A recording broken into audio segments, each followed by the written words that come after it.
আমরা কুরবানি কেন করব? প্রিয় ভাইয়েরা আমার, আমাদের আর কদিন পরেই কুরবানি আসতেছে, ঠিক না ভাই?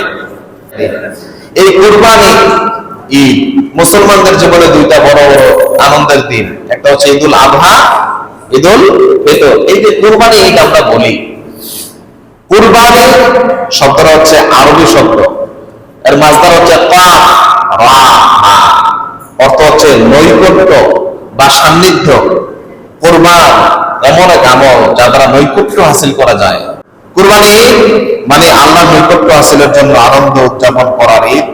আর ইসলামী পরিভাষায় এই ঈদকে ঈদুল আযহা বলা হয়। কি বলা হয়? ঈদুল আযহা। তবে কোরআনুল কারীমে ঈদুল আযহা নামে কোনো পরিভাষা নাই। কোরআনুল কারীমে এই কুরবানিকে, এই ঈদকে কি বলা হয়েছে আসেন আমরা আবিষ্কার করি। সূরা কাউসার আল্লাহ পাক বলেছেন, ইন্না আ'তাইনাকাল কাউসার ফাসাল্লি লিরাব্বিকা ওয়ানহার। নাহার, এখানে কুরবানিকে বলা হয়েছে নাহার। এরপরে সূরা আনআমের 162 নম্বর আয়াতে আল্লাহ পাক বলেছেন নুসুক, কুল ইন্না সালাতি ওয়া নুসুকি ওয়া মাহইয়ায়া ওয়া মামাতি লিল্লাহি রাব্বিল আলামিন। তুমি বলো হে রাসূল, আমার নামাজ, আমার কুরবানি, আমার বেঁচে থাকা, আমার মরে যাওয়া, আমার দুনিয়ার সব কাজ একজনের জন্য, তিনি কে? প্রিয় ভাইয়েরা আমার, এরপরে সূরা হজের 34 নম্বর আয়াতে আল্লাহ পাক বললেন, লিকুল্লি উম্মাতিন জাআলনা মানসাকান। আমি পৃথিবীর প্রত্যেক উম্মতের জন্য এই কুরবানির বিধান করেছি। সুবহানাল্লাহ বলেন। এই শব্দটা কোথেকে পাইলাম? হাদিস থেকে। ঈদুল আযহা হাদিস থেকে পাইলাম। কিভাবে পাইলাম? প্রিয় ভাইয়েরা আমার, দেখেন সুনানে আবু দাউদের 1134 নম্বর হাদিস এবং সুনানে নাসাইর 1556 নম্বর হাদিস। عن انس رضي الله تعالى عنه قال قدم رسول الله صلى الله عليه وسلم المدينه। হযরত আনাস রাদিয়াল্লাহু আনহু থেকে বর্ণিত হাদিস, রাসূল করিম সাল্লাল্লাহু আলাইহি ওয়াসাল্লাম মক্কা থেকে হিজরত করে মদিনায় আসলেন। কোথায় আসলেন? কথা বলেন, কোথায়? মদিনায় আসলেন।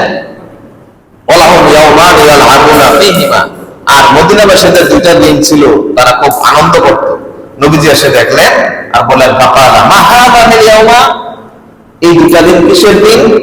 তারা বলল, কুননা নালআবু ফীহিমা ফিল জাহিলিয়া। হে মুহাম্মদ সাল্লাল্লাহু আলাইহি ওয়াসাল্লাম, আমরা জাহেলি যুগে এই দিনগুলোতে আমরা আনন্দ করতাম, খেলাধুলা করতাম, আমরা আনন্দ উল্লাস করতাম।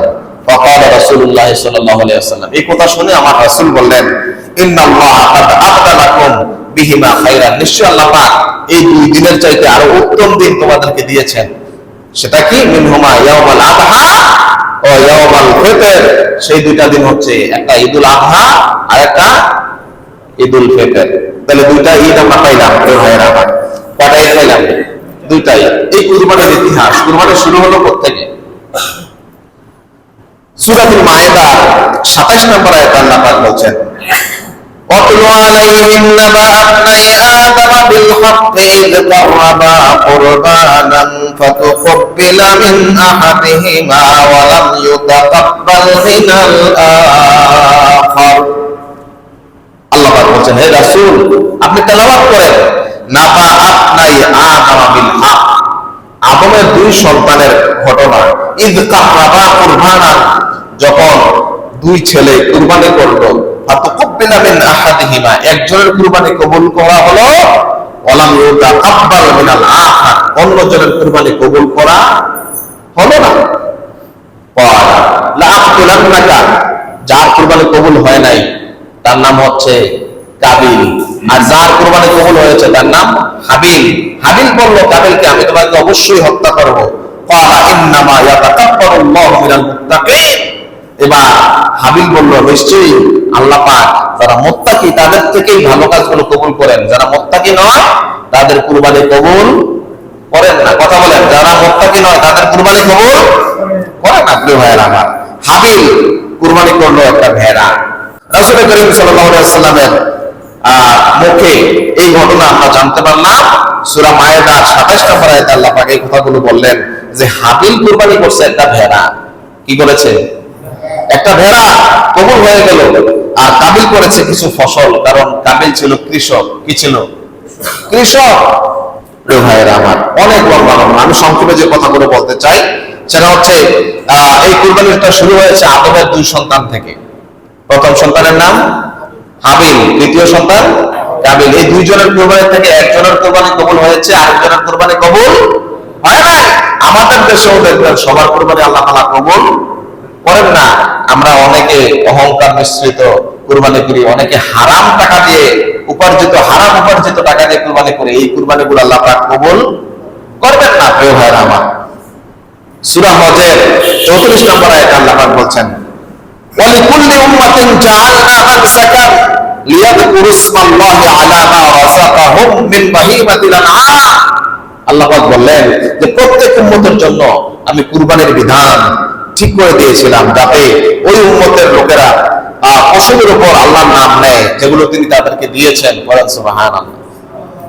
তাহলে আমরা এখান থেকে জানলাম যে কুরবানি শুরু হয়েছে আদমের দুই সন্তান থেকে, আর প্রত্যেক উম্মতের জন্য এই কুরবানির বিধান দিয়েছিলেন একজন, তিনি কে? তবে স্পেশালি যে বর্তমানে যে কুরবানির রেওয়াজ সেটা শুরু হয়েছে ইব্রাহিম আলাইহিস সালাম থেকে।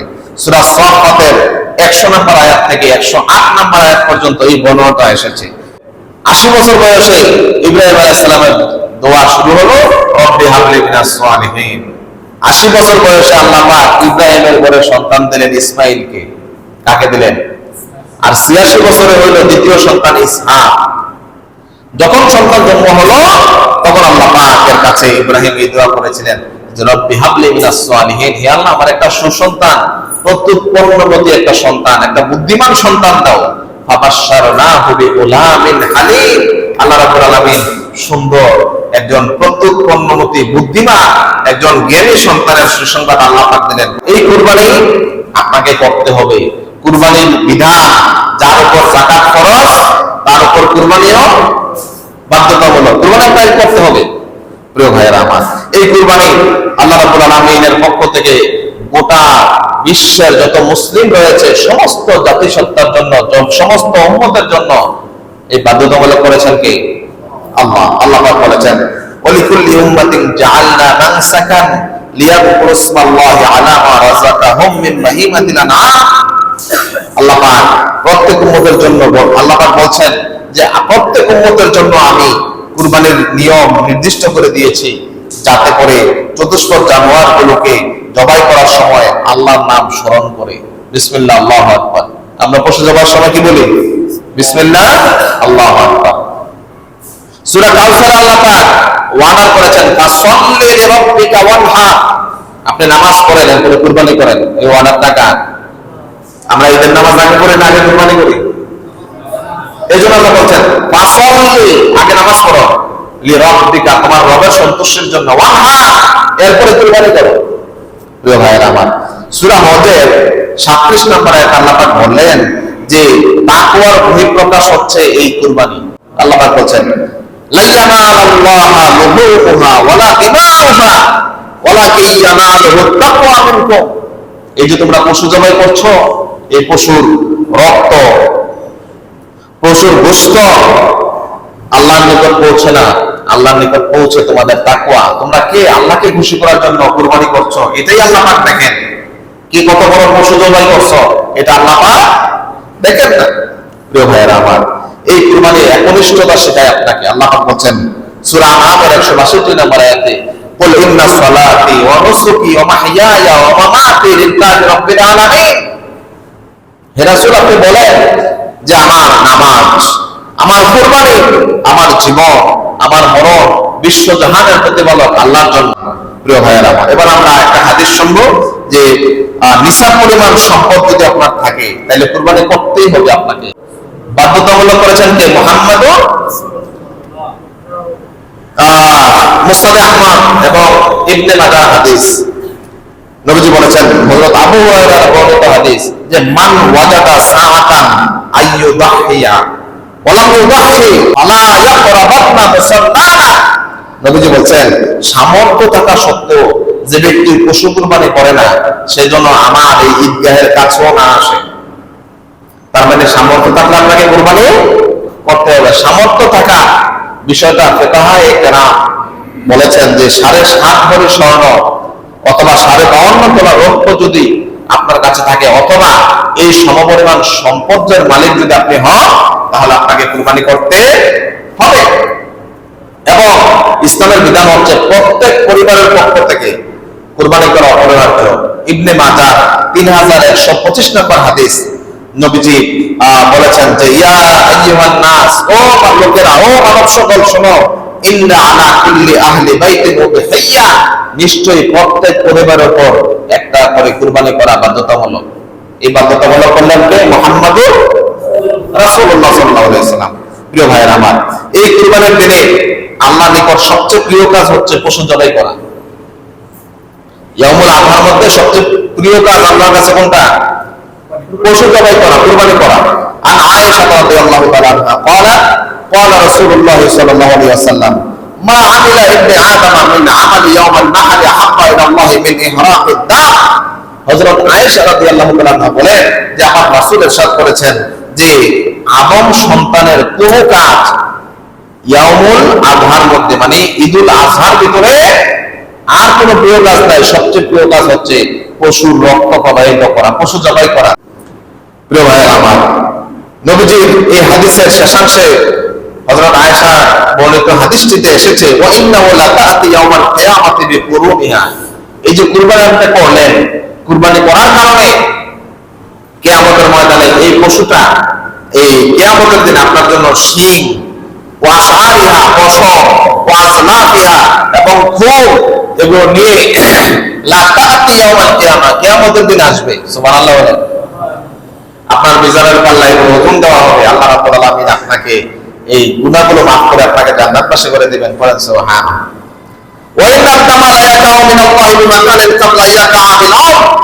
নবীজি বলছেন যে যখন কোনো পশুকে গলায় ছুরি লাগানো হয়, আর গলায় যখন ছুরি লাগায়, যখন রক্ত প্রবাহিত হয়, রক্ত মাটি স্পর্শ করার আগে এই গরুর রক্তগুলো এই তাকওয়াটা আল্লাহর কাছে পৌঁছে যায়। যখন সুবহানাল্লাহ। ফাতিমু বিহা নাফসান, হযরত আয়েশা রাদিয়াল্লাহু আনহার বর্ণিত হাদিস, নবীজি বলছেন ফাতিমু বিহা নাফসান। তিরমিজি এবং ইবনে মাজাহ বর্ণনায় বললেন নবীজি যে তুমি শান্ত চিত্তে কুরবানি করো, আল্লাহর রাজামন্দি হাসিলের জন্য আনন্দ সহকারে কুরবানি করো। প্রিয় ভাইয়েরা আমার, এবং এই কুরবানি করার জন্য নবীজি বলেছেন তখন কুরবানি করা হয় ফাতেমা, রাসূলের মেয়ে, রাসূলের আদরের দুলালি ফাতিমা রাদিয়াল্লাহু তাআলা আনহাকে বলছেন যে ইয়া ফাতেমা কুমি ইলা উযহিয়া, তুমি কুরবানির পশুর সামনে দাঁড়াও। যখন কুরবানি জবাই করে, কুরবানির পশু যখন জবাই করে বিসমিল্লাহ আল্লাহু আকবার, তখন তুমি সামনে দাঁড়াও। প্রিয় ভাইয়েরা আমার, কেমন পশু জবাই করতে হবে এই কথাটাও নবীজি বলে দিলেন যে হযরত আনাস বিন মালিক রাদিয়াল্লাহু তাআলা থেকে হাদিস বর্ণিত হয়েছে দাওয়ান নবী সাল্লাল্লাহু আলাইহি ওয়াসাল্লাম বিকাবশাইনি, নবীজি কুরবানি করলেন, জবাই করলেন দুইটা পশু। কাবশাইনি মানে দুইটা দম্বা অথবা দুইটা ভেড়া। কেমন ছিল? আমলা হাইনি, লাল ধূসর বর্ণের, লাল বর্ণের, লাল রঙের, দেখতে খুব সুন্দর। আকরা হাইনি এবং শিংওয়ালা, দুর্বল না, নাদোষ নদোষ, শিংওয়ালা, রং খুব সুন্দর, লাল রঙের। ও সাম্মা, তিনি বললেন বিসমিল্লাহ। কি বললেন? ও কাব্বারা, এবং তিনি তাকবীর বললেন। ওয়া ওয়াদাআ রিজলাহু আলা সিফাহিহিমা, এবং নবী সাল্লাল্লাহু আলাইহি ওয়াসাল্লামের পা মোবারক এই পশুর পাঁজরের উপরে রেখে তিনি জবাই করলেন। সুবহানাল্লাহ। প্রিয় ভাইয়েরা আমার, এই প্রস্তুতি কুরবানি নেওয়া, কুরবানি যে আপনি করবেন, এই কুরবানির প্রস্তুতি আপনাকে নিতে হবে অনেকদিন আগে থেকে। কেমন? দেখেন যে নবীজি বলেন ইজা রাআইতুমুল হিলালা জিল হিজ্জা, ও আমার উম্মতরা শোনো, যখন তুমি জিলহজ মাসের চাঁদ দেখবা। কোন মাসে? এই যে কয়েকদিন পরে উঠবে জিলহজের চাঁদ, তখন কি করবা? ও আরাদা আহাদুকুম আইয়ুদাহিয়া, আর তুমি তোমাদের কেউ চিন্তা করে যে আমি কুরবানি করব। নবীজি বলছেন তুমি যদি জিলহজের চাঁদ দেখো আর তোমার চিন্তায় থাকে যে আমি কুরবানি করব, নিয়ত কি থাকে? কুরবানি করব, ফালইউমসিক আন শারিহি ওয়া আসফারিহি, সেজন্য তার চুল না কাটে, নখ না কাটে, শরীরের কোনো পশম না কাটে। এর আগেই কুরবানির প্রস্তুতি নিতে হবে। তার মানে কুরবানি করবেন জিলহজ মাসের কত তারিখে? 10 তারিখে। আর 1 তারিখ আসার আগে 10 দিন 11 দিন আগে আপনার নখ কেটে ফেলবেন, চুল কেটে ফেলবেন, শরীরের যত অবাঞ্ছিত লোম আছে এগুলো কেটে আপনাকে প্রস্তুতি নিতে হবে। প্রিয় ভাইয়েরা আমার, এই যে কুরবানি করলে কি হবে? নবীজিকে প্রশ্ন করেছেন সাহাবী যে মা হাযিহিল আদাহি ইয়া রাসূলুল্লাহ, হে রাসূল এই কুরবানি কেন করি আমি কেন কুরবানি করব? নবীজি প্রশ্ন শুনে নবীজি উত্তর দিলেন সুন্নাতু আবিকুম ইব্রাহিম, এটা হচ্ছে তোমাদের জাতির পিতা ইব্রাহিম আলাইহিস সালামের সুন্নাত। যেরকম সুবহানাল্লাহ। এবার সাহাবী প্রশ্ন করলো মা ক্বালু মা লানা ফিহা, হে রাসূল বুঝলাম এটা আমাদের জাতির পিতা ইব্রাহিমের সুন্নাত, এই কুরবানি করলে কি লাভ হবে, আমাদের লাভটা কি? মানুষ দেখবেন সব কাজে শুধু বোঝে আমার ফায়দা কি হবে, আমার লাভ কি, আমি এই কাজ করলে আমার লাভ কি, বোঝে না ভাই? নবীজির কাছে সাহাবী প্রশ্ন করছে রাসূলুল্লাহ আমি কুরবানি করলে আমার লাভ কি? নবীজি জবাবে বললেন বিকুল্লি শাআতিন হাসানা, ইবনে মাজাহ হাদিস। নবীজি বলেন প্রত্যেক পশমের বিনিময়ে তোমাকে আল্লাহ পাক যাচাই খায়ের দান করবেন, সওয়াব দান করবেন। সুবহানাল্লাহ বলেন। প্রিয় ভাইয়েরা আমার, তাইলে আমাদের এই কুরবানির ব্যাপারে প্রস্তুতি এখন থেকে নিতে হবে। এবং তিরমিজির 1507 নম্বর হাদিসে নবীজি বললেন যে নবীজির একটা আমল হযরত ওমর রাদিয়াল্লাহু আনহুর ছেলে থেকে বর্ণিত যে আকামান নবী সাল্লাল্লাহু আলাইহি ওয়াসাল্লাম বিল মাদিনাতে আশারা সিনিনা ইউদাহি, নবী সাল্লাল্লাহু আলাইহি ওয়াসাল্লাম মদিনায় 10 বছর ছিলেন। কয় বছর? 10 বছরের প্রত্যেক বছর আমার নবীজি কুরবানি করেছেন। তার মানে কুরবানি কি এক বছর করবেন আর এক বছর বাদ দিবেন এরকম হবে? প্রত্যেক বছর আপনাকে কুরবানি করতে হবে প্রিয় ভাইয়েরা আমার। এই জন্য আমাদের প্রত্যেককে কুরবানির জন্য প্রস্তুতি নিতে হবে, হবে কিনা? আমাদের দেশে কিছু মানুষের মনে অহংকার ঢুকে যায় যে আমি কান্তপুর গ্রামের সবচেয়ে বড় লোক, আমি এই এলাকার সবচেয়ে বড় লোক, আমি সবচেয়ে বড় পশুটা জবাই করতে হবে। অহংকার আসে না অনেকের মনে? আসে কিনা? না, এই অহংকার যদি আপনি করেন তাহলে আপনার কোনো বিনিময় আল্লাহর পক্ষ থেকে পাবেন না। গোশত খেতে পারবেন কিন্তু সওয়াব পাওয়ার আশা করা যাবে না। আপনার হালাল ইনকাম নাই, আপনি সুদের ব্যবসা করেন, অথবা আপনি পরের হক মারছেন, ভাইয়ের হক মারছেন, বোনের হক মারছেন, আছে না এমন? আল্লাহ বলে এরকম আরেকজনের হক মারছেন। আপনি কুরবানি করেন, যত টাকার পশুই কেনেন না কেন, যত বড় পশুই কেনেন না কেন, এই কুরবানি আল্লাহর দরবারে কবুল হবে না।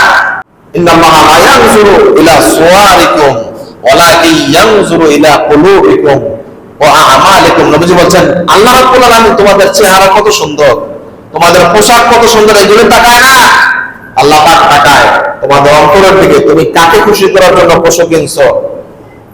তুমি তোমার আল্লাহকে খুশি করার জন্য এই পশু কুরবানি করছো, নাকি মানুষকে দেখানোর জন্য, রিয়াআন নাস, মানুষকে দেখানোর জন্য পশু জবাই করছো? এটা আল্লাহ পাক দেখেন না ভাই? দেখেন কিনা? ইন্নাল্লাহা আলিমুম বিদাতিস সুদূর, আল্লাহ পাক আমাদের মনের সব খবর জানেন। সুতরাং আমরা এই কুরবানি করব কাকে খুশি করার জন্য? জোরে বলেন কাকে? আল্লাহকে। আল্লাহ তাআলাকে খুশি করার জন্য কুরবানি করব। পশুর গোশত তো আমরা অটোমেটিক খাবোই, ঠিক কিনা? পশুর গোশত কে কেউ নিয়ে যাবে ভাই? এখানে আরেকটা কথা থাকে, এই কুরবানির পশু রাসূল করিম সাল্লাল্লাহু আলাইহি ওয়াসাল্লাম হাদিসে বলেছেন যে তোমরা 3 দিন, কদিন? 3 দিন কুরবানির গোশত খাইতে পারবা, এর বেশি যে গোশত তোমাদের ঘরে থাকে এগুলো তোমরা দান করে দাও, অপর ভাইকে দিয়ে দাও। ইসলামের প্রাথমিক যুগে এই কথাটা নবীজি বললেন। এই হাদিস সবাই আমল করছে। এরপরে দেখা গেল যে এই 3 দিনের অতিরিক্ত যে গোশত কারে দিবে, দেওয়ার মতো আর লোক নাই, সবাই এখন কুরবানি করছে। এরপরে সাহাবায়ে কেরাম গিয়ে প্রশ্ন করলেন ইয়া রাসূলুল্লাহ আপনি তো বলেছিলেন 3 দিনের বেশি গোশত খাবো না, আপনার কথা তো আমরা মানতেছি, এখন তো সবাই কুরবানি করে, প্রত্যেকের ঘরে ঘরে গোশত, এখন কি আমরা 3 দিনের বেশি খাইতে পারবো? নবীজি বলছেন হ্যাঁ, তোমরা এখন ইচ্ছে করলে খাইতেও পারো, ইচ্ছে করলে দান করতেও পারো। এখন আমাদের দেশে একটা সিস্টেম চালু হয়েছে, এটা আমরা বানাইছি নিজেরাই, কি যে গোশতের 3 ভাগ করো, 1 ভাগ নিজে খাইবা, আরেক ভাগ আত্মীয় স্বজনকে দিবা, আরেক ভাগ দান করবা। এটা করা বাধ্যতামূলক নয়, ম্যান্ডেটরি নয়। আপনি ইচ্ছে করলে গোশত 1 টুকরা খেয়ে বাকি সবটা দান করতে পারেন, আবার দান না করে সবটা আপনি রাখতেও পারেন। এখানে একটা তবে আছে, কি আছে? জোরে বল, কি আছে? তবে আছে। আপনি যে এলাকায় বসবাস করেন, বাংলাদেশের প্রেক্ষাপটে আমি কথাটা বলছি, ওই এলাকার সব মানুষ কি কুরবানি দেয় ভাই? কথা বলেন, দেয়? কুরবানি দেয় না। তাইলে আপনি কুরবানি শুধু একাই দিলেন, একাই খাবেন, আর আপনার পাশের বাড়ির লোক খায় না, এটা কি হয়? আপনার আনন্দ দিন আজকে মুসলমানদের আনন্দ যদি আপনি সত্যিকার আনন্দে রূপান্তরিত করতে চান, তাহলে তো এই আনন্দটা আপনি ভাগাভাগি করলে আনন্দ আরো বাড়ে, ঠিক কিনা? আপনি কিছু খাইলেন, আপনার প্রতিবেশীকে কিছু দিলেন, তাইলে না আনন্দ ভাগাভাগি হয়, ঠিক কিনা? প্রিয় ভাইরা আমার, এই যে কুরবানি আপনাকে করতে হবে, এই কুরবানি আপনি কাকে খুশি করার জন্য করবেন? আমার আল্লাহ কিয়ামতের দিন বলবে যে বান্দা, আমি তো উপোস ছিলাম, আমি ক্ষুধার্ত ছিলাম, খাই নাই, তুই আমারে খাওয়া দেশ নাই, খাবার দেশ নাই। তখন বান্দা বলবে আল্লাহ তুমি কি আবার খাও? তখন আল্লাহ রাব্বুল আলামিন বলবেন, এটা হাদিসে কুদসি, আল্লাহ বলবেন যে তোর গ্রামে, তোর বাড়ির পাশে প্রতিবেশীরা না খেয়ে থাকতো, তুই খেয়ে খেয়ে ঘুমাইতি, তোর তরকারির গ্রাম পাইয়া ওই বাড়ির বাচ্চারা কাটাকাটি করতো, তুই যদি ওদেরকে দিতি তাহলে আমি আল্লাহকে দেওয়া হতো। সুবহানাল্লাহ। তাহলে এই কথাগুলো আমি অনেকদিন আপনাদেরকে শুনিয়েছি। আমি কুরবানি করব, এই কুরবানির পশুর গোশত আমি ভাগে যাই পাই, আমার বাড়ির আশেপাশে আমি খোঁজ নেব কে কুরবানি করে না, তার বাড়িতে গোপনে নিয়ে পৌঁছে দিয়ে আসবো ইনশাআল্লাহ। বলেন, আমাদের দেশে অনেক যুবক পোলাপান দেখবেন একটা উদ্যোগ নেই, কিরকম যে এই গ্রামের কোন কোন মানুষ কুরবানি দেয় না, একটা উদ্যোগ নেওয়া, তারা করে কি লিস্ট করে, আর যারা কুরবানি দেয় তাদের থেকে বস্তু উঠায় যেই ঘরে কুরবানি দেয় না তাদের বাড়িতে প্যাকেট করে করে এনে দিয়ে আসে। আসে না ভাই অনেক এলাকায়? এই কাজগুলো কিন্তু খুব ভালো কাজ। এই যুবকদেরকে আমরা ওয়েলকাম করি, এই যুবকদের জন্য আমরা দোয়া করি যে যুবকরা এত সুন্দর কাজ করে। আল্লাহ রাব্বুল আলামিন আমাদের এলাকার যুবকদেরকে কবুল করে দেখ, সবাই বলেন আমিন। এই এলাকার, এই কান্দুগর গ্রামের যত যুবক আছে তারা যেন এই কাজগুলো সুন্দরভাবে করতে পারে, তাদেরকে উৎসাহ দেওয়ার দরকার আছে না নাই? কথা বলেন, আছে না নাই? যদি এরা প্যাকেট নিয়ে আপনার বাড়িতে যায়, বাজারের বড়সড় ব্যাগ নিয়ে যায় যে আমরা এরকম ভাবে দেব, আর যারা কুরবানি দেয় না তাদেরকে আমরা দেব, আপনারা দান করবেন ইনশাআল্লাহ? ইনশাআল্লাহ বলেন, ইনশাআল্লাহ বলেন। কবি নজরুল কত সুন্দর করে বলেছেন, কেউ খাবে আর কেউ খাবে না, তা হবে না, তা হবে না। আপনি খাইলেন, প্রতিবেশীকে খাওয়ালেন, এটাই তো আনন্দ, ঠিক কিনা?